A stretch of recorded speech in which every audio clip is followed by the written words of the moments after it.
Hi, Tristan. What do you think about all the people who were stabbed at the Sydney shopping centre? What do you think about the attacker and his motivations? How can we prevent this from happening? Well, I will tell you how we prevent this from happening. Because obviously, Islamic terrorism does exist.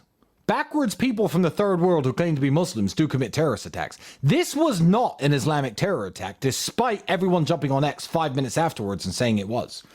Backwards losers from all sorts of third world countries commit all sorts of atrocities in the names of all sorts of religions. If you don't believe me, look up the genocide in Rwanda. Look it up. Rwanda genocide. Look it up. Christians killing Christians, murdering women and children. Third world uneducated people, unfortunately, are capable of heinous things. But what do I think about the Sydney shopping centre attack and the stabbings? Well, I actually saw a clip that made me very sad. It was the dead attacker's father. And the father seemed like a very decent man, I will say. The father seemed like a very decent man.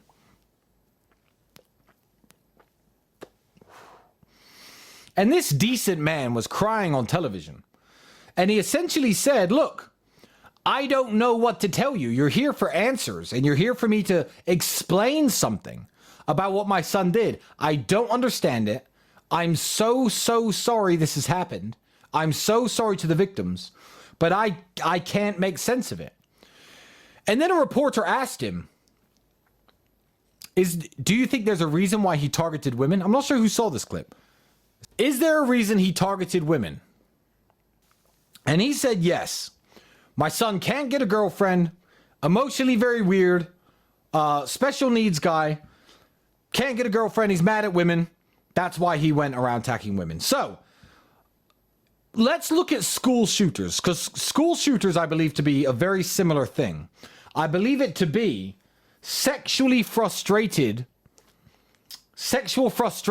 motivating terrorism, which is a real thing. When you hate women, when you are sexually frustrated with male and female dynamics in this world, and you for some reason can't stand women, which is horrible that people accuse me of being someone who hates women when I love women, then these psychopaths, like the psychopath who stabbed up a mall in Sydney and the psychopath who shoots up his school in the United States, usually are motivated by the fact that they can't get women and women don't like them.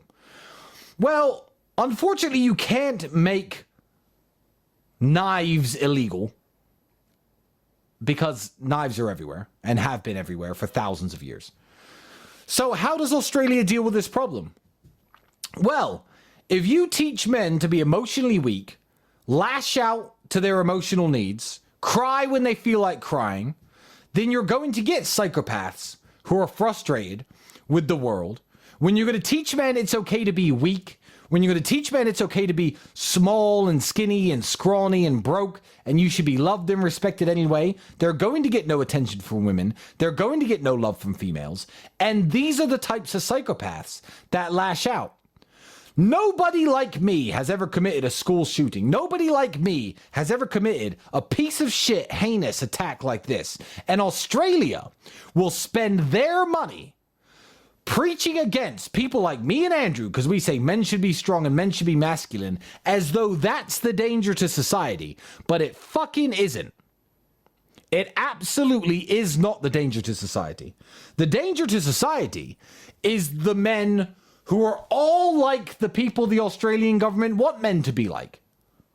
No man like me ever wakes up and says, oh man, I've got loads of money, I'm successful, women adore me, women want to marry me and have kids with me, and I'm, strong, and I've got nice suits and Ferraris. I know I'm going to go and shoot up my school or go and stab a bunch of women. It doesn't happen. So I think what Australia needs to do, Australian government, if you're listening to me, is reverse your stupid rhetoric of men should be weak, men should be emotionally led, men should cry when they need to cry.